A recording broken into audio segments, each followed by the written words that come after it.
నమస్కారం. అనుకున్నంత పని అయిపోయింది. కుట్రదారుడు రేవంత్ రెడ్డి గారి యొక్క దుర్మార్గం వల్ల బీసీల నోట్లలో మన్ను కొట్టబడ్డది. తెలంగాణ రాష్ట్రంలో ఉన్నటువంటి ఒక మహిళలకు అన్యాయం జరుగుతూ ఉంది.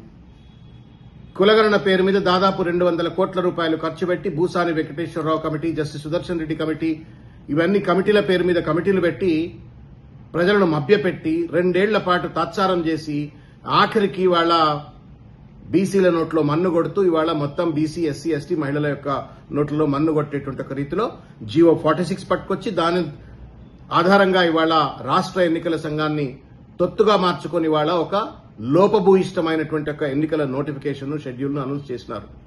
లోతుగా వెళ్లి ఏ గ్రామ పంచాయతీలో ఏ రకమైనటువంటి ఒక రిజర్వేషన్లు కేటాయించినారు, ఏ జిల్లాలో ఏ రకంగా వచ్చింది అని చూస్తే కళ్లల్లో రక్తం వస్తుంది. ఆదిలాబాద్ లాంటి జిల్లాలో కేవలం 4.8% ఆఫ్ గ్రామ పంచాయత్స్ వర్ అలొకేటెడ్ టు బీసీస్. తర్వాత జనగాంలో కేవలం 16%, తర్వాత ఖమ్మంలో కేవలం 9.45%, మంచిర్యాలలో కేవలం 7.5%, ములుగులో కేవలం 3.4%.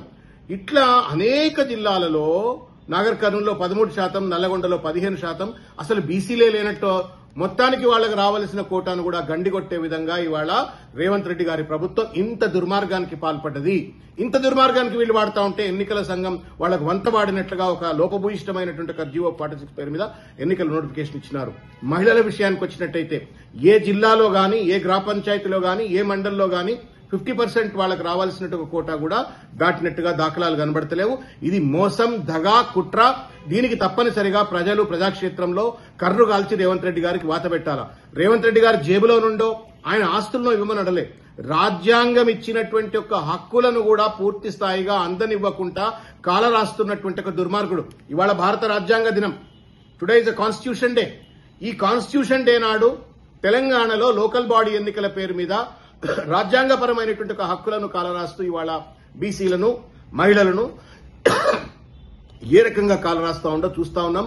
కాబట్టి సభ్య సమాజం అంతా కూడా నిద్రలేవలసిన అవసరం ఉంది. రేవంత్ రెడ్డి మోసాన్ని ఎదిరించవలసిన అవసరం ఉంది. క్షేత్రస్థాయిలో ఎక్కడికక్కడ కర్రు కాల్చి వాత పెట్టాలా. బీసీల నోట్లో మన్నుగొట్టి, మహిళల నోట్లో మన్నుగొట్టి, మొత్తం తానేదో చక్రవర్తి అన్నట్టుగా ఇక్కడ అంబేద్కర్ రాజ్యాంగం లేదు, అనుమల రాజ్యాంగం ఉందన్నట్టుగా వ్యవహరిస్తున్న రేవంత్ రెడ్డి ప్రభుత్వానికి తగిన గుణపాఠం చెప్పాల్సిందిగా విజ్ఞప్తి చేస్తా ఉన్నాం.